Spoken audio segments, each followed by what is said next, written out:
감사한 것 같습니다. 이번 그 프랑스 파리 올림픽을 보시면 알겠지만, 개막식에서 그죠? 레오나르도 다빈치의 그 최후의 만찬을 패러디한 공연들 아마 보셨을 겁니다. 여장 남장을 한 사람들을 예수님의 그 제자 사도들로 이렇게 묘사하고, 그 한 중앙에 이제 예수님 자리에 여자 하나를 놔두고 그죠? 또 뭐 술과 욕망에 생긴 디오누시스를 합쳐서 짝꿍해가지고 공연을 했지 않습니까? 물론 이것 때문에 많은 게 공식은 사과는 했지만, 그 나라가 가지고 있는 기독교에 대한 생각이 어떠한지를 단면적으로 보여주는 모습이 아닌가 싶은 생각이 듭니다. 최근에 들은 얘기인데요. 요즘 우리나라에서도 중고등학교 수학여행에 추위를 포함해서 일정을 잡는다고 합니다. 근데 더 재밌는 것은 뭐냐면, 어느 누구도 딴죄를 그런 사람이 없다는 것이죠. 추위를 거쳐서 수학여행을 하는데, 뭐 예수 믿는 사람들도 딴죄 걸지 않고 어떻게 말할 수 없는 상황이 되고 있는 것을 봅니다. 지금 2023년도 볼 때 그죠? 지금 우리가 이제 한국 출산율이 0.6% 아닙니까? 그죠? 뭐 원래 작년에 영도에서는 한 명도 태어나지 않았는데, 더 재밌는 것은 다음 세대를 불리는 MZ 세대 가운데 예수를 믿는 신자가 3%밖에 되지 않는다고 합니다. 점점 더 내려가게 되면 점점 더 적어지는 것이죠. 이런 시대에 우리가 예수님을 전해서 누가 예수를 믿는 거, 물론 하나님의 은혜이지만 쉬운 환경도 아니고, 또 우리가 받은 복음을 지켜나가는 거 어쩌면 더 쉬운 일이 아닌 것 같습니다. 오늘 본문에 디모데후서 사도 바울이 말년에 그죠? 쓴 편지인데, 복음에 대해서 4가지 명령을 내립니다. 복음을 지켜라. 복음을 위해서 고난받으라. 복음 안에 계속 가라. 복음을 전파하라고 말씀을 합니다. 특히 오늘 본문에 속한 디모데후서 2장은요, 복음을 지키는 자의 자세에 대해서 그렇게 말씀을 하고 있습니다. 앞에서요, 그리스도의 은혜 가운데, 예수 안의 은혜 가운데 강해져서 충성된 사람에게 복음을 전할 뿐만 아니라, 이제는 그리스도 예수의 좋은 병사로 나와 함께 고난을 받으라고 3절에서 말씀하고 있습니다. 고난을 받으라는 이 말이요, 사실은 문자적으로 어려운 일에 동참하라는 말입니다. 복음을 지키는 일이 그 당시나 오늘날이나 어렵고 힘들고 때로는 목숨까지도 각오해야 되는 일이기 때문에 그 어려운 일이 복음을 지키는 것입니다. 그래서 바울은 복음을 지키는 이 어려운 자세에 동참하는 자세를 말하기 위해서 오늘 보면 3가지 비유를 말씀하고 있는데요. 오늘 말씀을 통하여서 이 시대에 우리가 복음을 지키는 자로서 어떤 자세로 살아가야 될지를 함께 좀 생각해 보기를 원합니다. 그럼 이 땅에 복음을 지키는 자로 살아가는 자는 어떤 자세로 살아가야 될까요?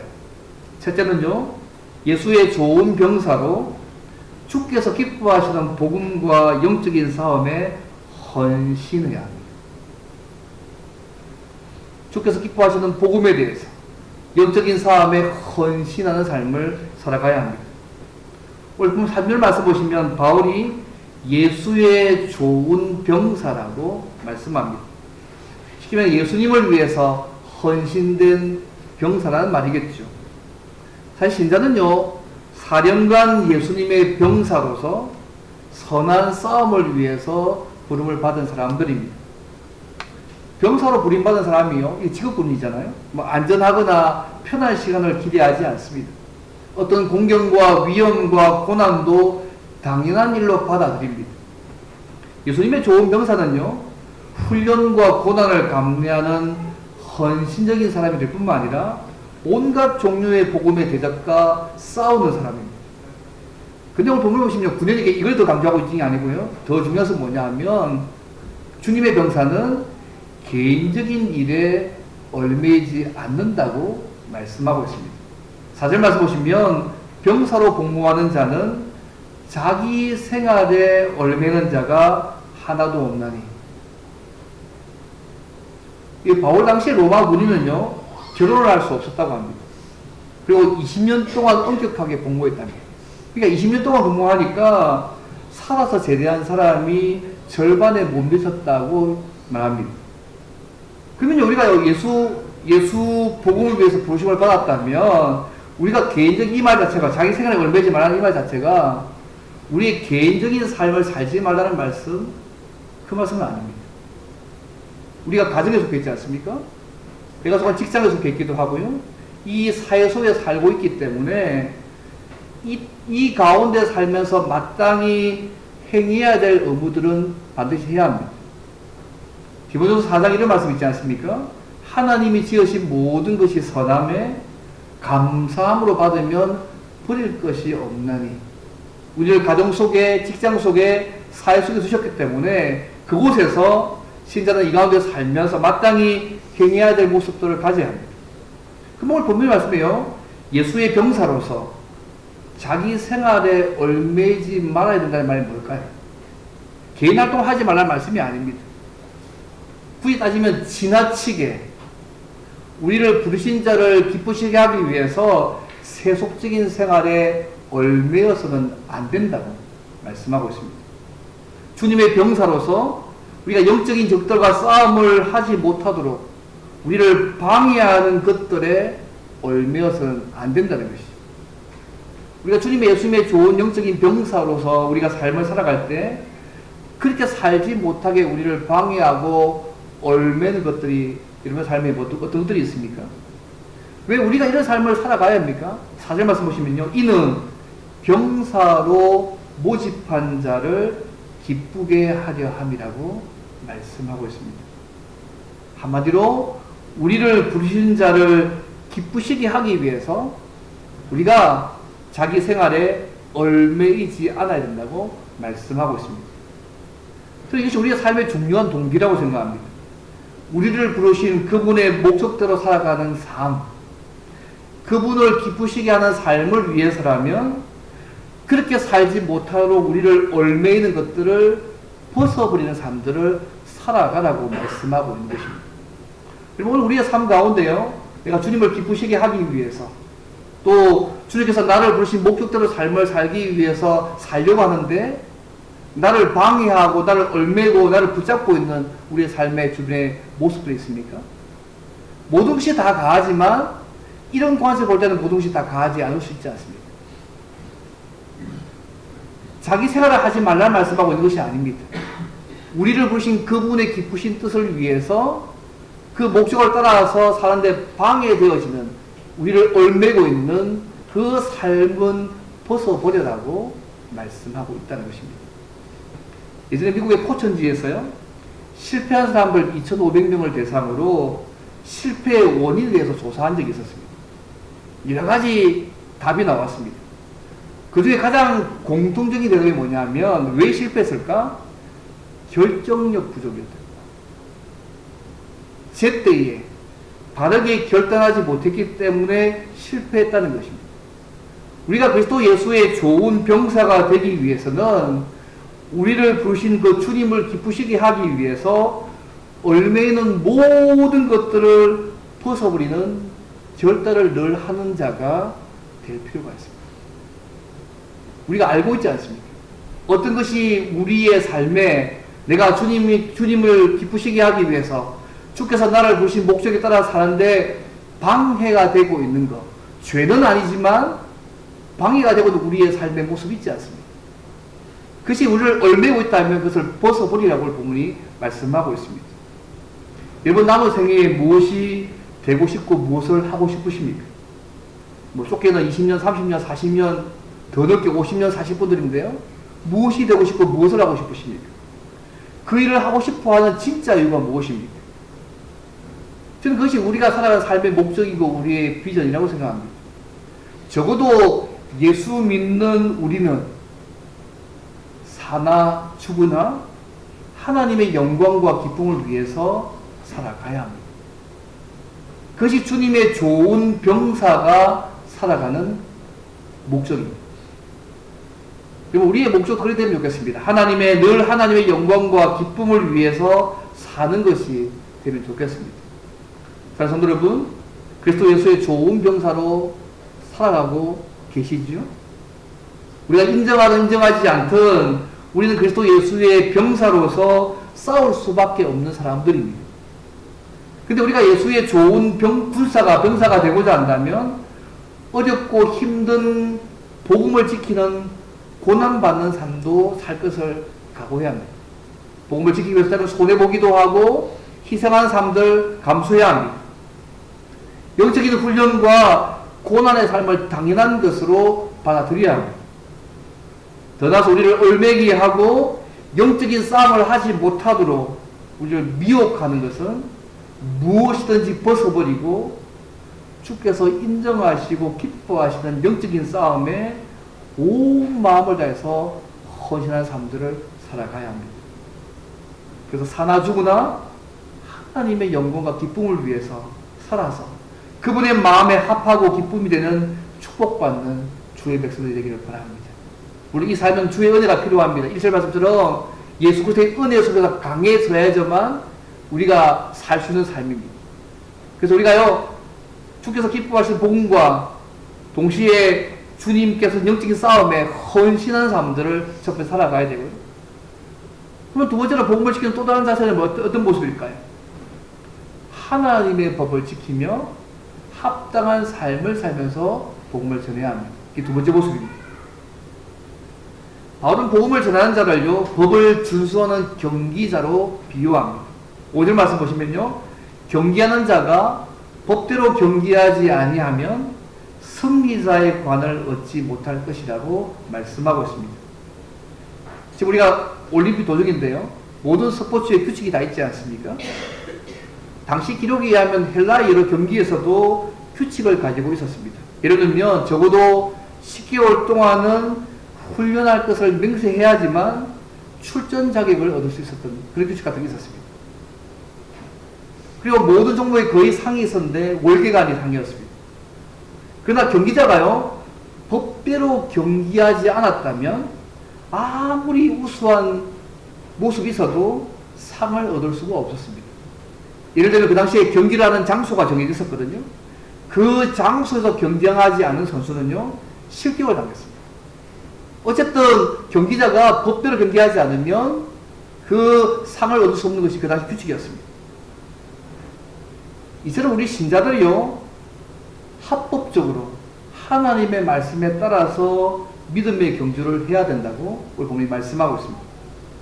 여러분, 성경에서요, 신자의 삶을 경주에 비유하잖아요. 근데 경주에 비유할 때 보면 서로 막 치지고 보고 싸우는 경주가 아니라 자기 절제를 하는 훈련을 하게 되면 승리할 것이다. 골로새 9장에 나옵니다. 경기를 위해서 모든 장애를 다 제거하면 마침내 승리할 것이다. 히브리 12장에 나오죠. 오늘 말씀은 규칙들을 지키면 승리한다는 것을 강조하기 위해서 경기의 비유를 하고 있습니다. 신자는 하나님의 법을 지키면서요, 합당한 삶을 살면서 복음을 전해야 합니다. 우리가 예수를 믿어서 구원 얻었다고 해서 우리 멋대로 믿음의 경주를 해야 한다고 성경은 말하지 않습니다. 우리 하나님 우리에게요, 율법의 요구가 이루어지게 하기 위해서 먼저 하나님 자신이 우리를 위해서 죽으셨고, 이런 성령 하나님을 보내주셔가지고 우리 속에 살게 하셔서 그의 법을 우리 마음에 기록하셔서 우리가 율법의 요구대로 살도록 만드셨다고 말씀합니다. 로마서 8장이나 예레미야 30장 그렇게 말씀합니다. 그래서 우리가 하나님이 정하신 그 규칙 외에 다른 방법으로 믿음의 경주와 복음을 지키고 전파하는 일을 한다면 우리에게 멸류가 없습니다. 제가 축구를 참 좋아하는데요. 지금은 이제 몸이 만만치 않아서 그만큼 잘 못 뛰는데 가끔 이제 지금 축구 보는 걸 좋아합니다. 축구를 보시면 알겠지만 경기 상황에 따라서 선수의 반칙을 할 때가 있지 않습니까? 가볍게 주의를 받을 수도 있고요. 어떤 반칙에는 옐로우 카드를 주기도 하고요. 그 심판의 경고를 계속 무시하면 레드 카드를 줍니다. 그죠? 근데 우리 믿음의 경주와 주신 사명과 복음을 지키는 일도 저는 마찬가지로 생각합니다. 역사의 심판자가 되시는 우리 주님 하나님께서도 우리가 하나님의 법을 무시하고 마음대로 살아가면 때로 우리에게 다양한 옐로우 카드로 경고하시기도 합니다. 때로 인간관계에 갈등을 주시기도 하고 가정과 사업에 문제를 하기도 하고 또 다른 우리의 문제들이 우리의 삶 가운데 있게 하기도 합니다. 그러나 이런 경고를 무시하고 계속 하나님의 법을 무시하고 살면 결국은 퇴장당하고요, 의의 멸류관과 생명의 멸류관을 받지 못하는 비천한 삶으로 끝날 수 있음을 기억하면 좋겠습니다. 그래서 늘 하나님이 정하신 규칙대로 살아가셔서 영광의 멸류관을 얻는 믿음의 경기자가 될 필요가 있습니다. 근데 이 법을 주는 경기자의 비유는요, 우리 믿음의 삶뿐만 아니라 주님을 향한 우리의 섬김과 봉사에 대해서도 그의 법대로 순종해야 된다고 말씀합니다. 여러분, 고린도서 3장에 보시면요, 재밌는 이야기가 나옵니다. 마지막 날에 주님께서 그리스도 심판 때에 우리 모두가 각자 자신의 그런 일에 대해서 심판을 받게 될 것인데, 어떤 신자들의 신실한 일들은 심판을 통과할 것이지만 어떤 신자들의 위선된 일들은 불에 타서 사라질 것들을 말씀합니다. 보면 이렇게 하시면 3장 10절에 나오고 10절에 15절 나옵니다. 근데요, 그 기준이 뭐냐면요, 하나님의 법에 따라서 그것을 했느냐 하지 않았냐가 기준이 되고 있음을 볼 수 있습니다. 여러분, 이런 말 들어보셨습니까? 선한 목적은 모든 수단을 정당화할 수 있다. 한때 교회사에서 많이 이용됐던 방법입니다. 목적만 선하면 수단과 방법이 어떤 것이라도 악해도 괜찮다는 것이 한때 교회 역사 속에서 사용되었던 적이 있었습니다. 그러나 복음을 알고 지켜야 할 사람들은 목적도 선해야 되지만 방법도 선해야 합니다. 그 방법 또한도 합법적이고 정당해야 된다는 것을 말씀하고 있습니다. 그래서 우리가 믿음의 경주를 하고 하나님이 주신 사명과 복음을 지키는 그 일, 그 자체도 정말 중요하지만 그것을 지키며 살아가는 방법 또한도 하나님의 법대로, 말씀대로 하지 않으면 우리에게 멸류관이 없다는 사실을 잊지 않으시면 좋겠습니다. 오늘 보면 디모데도 바울처럼요, 마지막까지 견뎌서 믿음의 선한 싸움을 싸우고 경주를 다 마치고 신앙을 지키기만 한다면 그가 마지막 날에 의의 생명의 멸류관을 그도 받게 될 것입니다. 사랑하는 성도 여러분, 우리는 어떤 경주로 살고 계십니까? 믿음의 경주와 하나님께 주신 사명과 복음을 지키고 전파함에 있어서 하나님의 법대로 말씀대로 그 일을 잘 감당하고 계시죠? 주님 앞에 섰을 때 타지 않고 남는 제도를 가지고 섬기시면 좋겠습니다. 어차피 이 땅에서 그 삶의 평가가 주어지지 않을지 모르겠습니다. 그러나 우리가 주님 앞에 섰을 때에 우리가 한 믿음의 경주와 사명과 복음과 섬김과 수고에 대해서 주님은 주의 뜻대로 말씀대로 그것을 감당하는지의 여부에 따라서 우리 일들을 평가하실 것입니다. 언젠가 주님 앞에 서게 될 그 날을 기억하면서 오늘 하루가 이 땅에서의 마지막이라는 생각을 가지면서 매일 하나님의 말씀대로 믿음의 경주와 사명을 잘 감당하셔서 날마다 하나님께 인정을 받고 영광의 멸류관까지 얻는 저와 여러분 되면 좋겠습니다. 만약 세 번째로요, 또 다른 복음을 지키는 모습은 뭘까요? 농부처럼 묵묵히 부지런히 일하면서 수고해야 합니다. 오늘날 수고 없이 주어지지 않는 열매들을 그냥 너무 쉽게 얻으려는 시대에 살고 있습니다. 수고하고 애써야지 얻을 열매들을 너무 당연하게 쉽게 얻으려는 시대에 살고 있습니다. 그러나 복음을 맡은 자는요, 농부처럼 부지런히 열심히 수고함으로 일을 해야 한다고 말씀합니다. 6절 말씀입니다. 수고하는 농부가 곡식을 먼저 받는 것이 마땅하다고 말씀합니다. 저는 농사를 안 해서 잘 모릅니다. 농사를 해보신 분들이 많으실 건데, 그죠? 이론적으로 말은 들었습니다. 성공적인 농사는 기술도 중요하지만 농부의 땀 흘리는 정도에 따라서 달라진다. 제가 체감도 잘 모르겠습니다.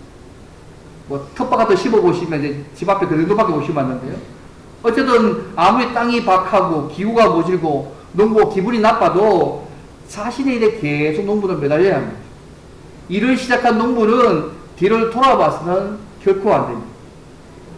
어쨌든 농부의 삶이요, 병사와 경기자와는 다른 삶이잖아요. 흥분도 없습니다. 위험도 없고요. 다른 사람의 칭찬을 받는 삶과는 거리가 먼 그런 삶이죠. 평범한 삶이거든요. 그렇지만 끝까지 해야 될 삶이 농부의 삶이지 않습니까? 농부처럼 우리도 축계 받은 복음과 사명과 임무를 묵묵하게, 남이 알아주도 몰아주도 묵묵하게 부지런히 수고함으로 감당해야 된다고 오늘 본문이 말씀합니다. 당장 우리의 수고의 열매가 들어가지 않아도, 남이 몰라줘도, 인정하지 않아도 끝까지 부지런히 수고함으로 열심히 일해야 된다고 말씀하고 있습니다. 여기 계신 분은 다 그렇게 살고 계시겠죠. 맡기신 복음에 대해서, 사명과 책임과 역할에 대해서 아마 남이 알아주든 몰라주든 부지런히 수고함으로 감당하시고 있다고 생각합니다. 당장 눈에 보이지 않는 결과 때문에 게을러지거나 나태해지지 않기를 바랍니다. 근데 오늘 말씀 보시면요, 수고하는 농부가 먼저 곡식을 받게 된다고 말씀하고 있습니다. 농부가 열심히 일하지 않으면 아무런 수확을 기대할 수 없습니다. 하나님은 결코 가만히 있는 자들을 통해서 일하시지 않습니다. 농부의 수고와 인내하는 삶의 결과로 그는 수확물을 얻게 됩니다. 마찬가지로요, 우리 영적 삶도 마찬가지로 생각합니다. 주께 받은 복음, 사명, 역할, 영적인 삶에 대한 열매 또한도 그냥 얻어지는 것이 아닙니다. 어떤 사람은 이 추수가 어떤 추수냐, 크게 한 두 가지 정도 얘기하더라고요. 첫째는 뭐냐면 거룩함의 추수를 쳐서 얘기하고요. 두 번째 모습은 영적 헌신자의 추수를 얘기하더라고요. 우리가 수고할 때에 거룩함의 추수를 얻게 되기도 하고, 또 열심히 수고할 때에 영적 회심자의 열매 추수를 얻을 수 있다고 얘기하는데요. 여러분, 거룩함도 마찬가지지 않습니까? 거룩함은요, 성령께서 신자 속에 만들어 하시는 성령의 열매지 않습니까?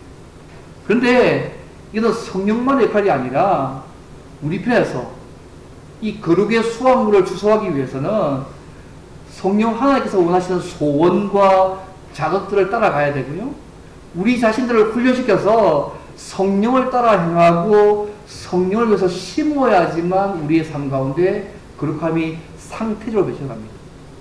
물론 우리가 예수 믿으면 성도가 되잖아요. 거룩한 우리가 되죠. 그러나 상태적으로 거룩한 모습을 살아가려면 우리 편에서도 이런 수고와 애씀들이 함께 동반되어져 가야 한다는 것이죠. 여러분, 왜 우리가 거룩함에 있어서요, 우리의 삶에 눈에 띄지 않게 성장하지 못한 이유가 뭘까요? 어떤 분 그렇게 하더라고요. 성경 읽기, 기도하는 것, 봉사하는 것, 섬김하는 것, 우리의 성품을 다듬어가는 이런 일들에 우리가 게으름을 피우기 때문에 우리의 삶 가운데 그런 거룩한 모습이 맺혀지지 않는 것이다. 이런 기본인 것에 우리를 게을리하는데 어떻게 그런 열매를 맺고 기대할 수 있겠는가? 여러분, 우리 하나님은요, 성경 묵상과 기도와 봉사와 섬김과 성품을 다듬어가는 그 수단들을 통해서 우리를 더 거룩하게 만들고 역사하시는 분이십니다. 그래서 우리를 더 거룩하도록 만들어가는 이런 수단들, 성경을 읽고 기도하고 또 주의를 지키고 또 우리의 성품을 만들어가는 이 일들에 게을리하시면 우리의 삶 가운데 거룩한 모습이 다듬어가지 않습니다. 물론 성령의 은혜와 역사가 필요합니다. 하지만 동시에 우리 편에서의 수고와 애씀도 함께 필요한 사실을 잊지 않으시면 좋겠습니다. 땀 흘려 수고하는 자가 영적인 열매를 얻을 수 있다는 사실을 잊지 마시고, 이런 일에 수고하고 예습으로 거룩함의 열매가 우리의 삶 가운데 맺히면 좋겠습니다. 또 하나의 열매는 어떤 걸까요? 영적인 회심자를 얻는 거 아니겠어요? 영적인 추수. 주님은 추수할 것이 많다고 이야기하지 않습니까? 그래서 기도하라, 보내줬다고 기도하라고 말씀하는데, 이 추수에서 살아나게 하시는 분은 하나님이지만 우리 편에서 영적 회심자를 얻기 위해서 기도하고 희생하고 눈물과 땀과 고통과 희생을 갖춰야지만 그들을 얻는 거 아니겠습니까? 영적인 좋은 추수를 기대하려면 이런 영적인 수고와 노력들이 우리에게 필요합니다. 이런 거 없이 불가능하지 않습니다. 여러분, 사도 바울의 삶을 보십시오. 그는 주님이 사역하신 것처럼 너무 바빠서 잠을 잘 수도 없었고요, 먹을 수도 없었고, 다른 사도들보다 더 많이 수고했다고 얘기합니다. 복음과 그분의 말씀을 전하고 기도하는 일을 했습니다. 어떤 수고도 감당했던 것이 사도 바울의 모습입니다. 고린도후서 6장에 잘 나와 있습니다. 많은 성경에 그게 나와 있습니다. 그런 그 영적인 수고가 있었기 때문에 하나님의 축복이 사도 바울의 사역 위에 임한 것 아니겠습니까? 하나님이 도우셨지만 동시에 그의 피해서 그 복음을 위해서 수고하고 있었던 사역이 있었기 때문에 그와 맞물려 사역이 역사하신 거 아니겠습니까? 그래서 13권이나 시작성경을 기록하고요. 예수님 다음으로 가장 영향이 있는 인물로 평가받기도 하고, 지금도 바울을 본받고 싶어하는 사람이 너무너무 많지 않습니까? 그가 처음부터 이거 의도하고 열정 가지고 헌신한 건 절대 아닙니다. 바울은요, 주님을 위해서 자기 자신의 모든 걸 다 주었지만 대가 계산하지 않았습니다. 주를 위해서 싸웠지만 상처들 주의하지 않았고요. 수고했지만 주님 나라 갈 때까지 휴식 구하지도 않았고, 힘써 노력했고, 주님의 뜻을 실행하는 그 기쁨을 제외하고는 어떤 보상도 요구하지 않았습니다. 천국에서 받게 될 영광과 멸망과 상을 바라보았지만 하나님 이 땅에서도 그의 노력과 수고를 잘 되게 만들어 주셨다는 사실을 잊지 않으시면 좋겠습니다. 영적인 추수의 열매를 얻는 것도 이 수고하는 농부처럼 주를 위해서 열정을 가지고 헌신하고 수고하는 자에게 돌아가는 복입니다. 말씀을 뵙겠습니다. 사랑하는 성도 여러분, 영적인 회심자를 위해서 어떤 수고와 희생을 하고 계십니까? 바울은 복음을 전하고 회심자들을 얻기 위해서 본인이 할 수 있는 모든 것들, 수고로움, 자지 못함, 먹지 못함, 핍박, 고난당한 걸 다 감당했습니다. 그런 바울을 통해서 하나님이 많은 역사를 이루신 것처럼 한 영혼을 놓고 수고하고 헌신하고 희생하는 우리의 수고를 한다면, 그런 우리를 수고에 통해서 하나님께 역사하시는 하나님의 은혜를 많이 누리게 될 거라고 믿습니다. 하나님은 결코 가만히 있는 자들을 통해서 역사하지 않습니다. 열매를 위해서 얻게 된 수고한 농부처럼 영적인 거룩함과 회심자들을 얻기 위한 우리의 희생과 헌신과 땀 흘리는 예술과 수고를 통해서 하나님께서 원하시는 영적인 추수의 열매들을 우리의 삶 가운데 맺어가시는 분이십니다. 그래서 여러분 기억하시면 좋겠습니다. 군인이 그의 군대 생활에 전념하지 않는다면 승리란 결코 없습니다. 경기자가 경기 규칙을 지키지 않는다면 결국 그는 월계관은 없습니다. 농부가 그의 농사에 땀 흘려 수고하지 않는다면 수확이 없습니다. 주께서 우리 주신 복음과 사명과 역할에 대해서 헌신함과 하나님의 말씀에 따라서 순종함과 땀 흘려 일하는 수고함으로 잘 감당하시면 좋겠습니다. 우리 여기에 주의 은혜로 강해지는 모습이 필요하긴 합니다. 성령으로 붙으셔서 우리가 이런 삶을 살도록 도우셔야지만 가능합니다. 그렇지만 우리 편에서도 이런 동일한 삶의 모습이 필요합니다. 그래서 이런 삶을 사셔서 이 땅을 살면서도 하나님께 늘 칭찬받고 거룩함과 영적 힘들을 얻는 추수를 잘 누리는, 또 하나님 주님 앞에 섰을 때 칭찬받는 삶을 살아가는 저와 여러분 되면 좋겠습니다. 특히 오늘 우리가 이 서우가 우리 자녀가 유아세를 받습니다. 오늘 본문의 앞전의 말씀처럼 날마다 주님의 은혜 우리가 강해져서 복음을 충성된 사람에게, 신실한 우리의 자녀들에게 부탁하는 삶, 어차피 이 서우 유아세를 통해서 이걸 우리가 감당하는 시간이 되면 좋겠습니다. 그래서 오늘 우리의 삶을 통해서 주께 받은 이 복음이 온전히 지켜지기를 원합니다. 그래서 이 복음을 위해서 때는 우리가 헌신하고 말씀에 따라 순종하고 땀 흘려 수고함으로 주신 이 복음을 잘 지키며 주신 일을 잘 감당하고 누리는 저와 여러분 되시기를 주님을 바랍니다. 바로 유아세를 바로 하겠습니다.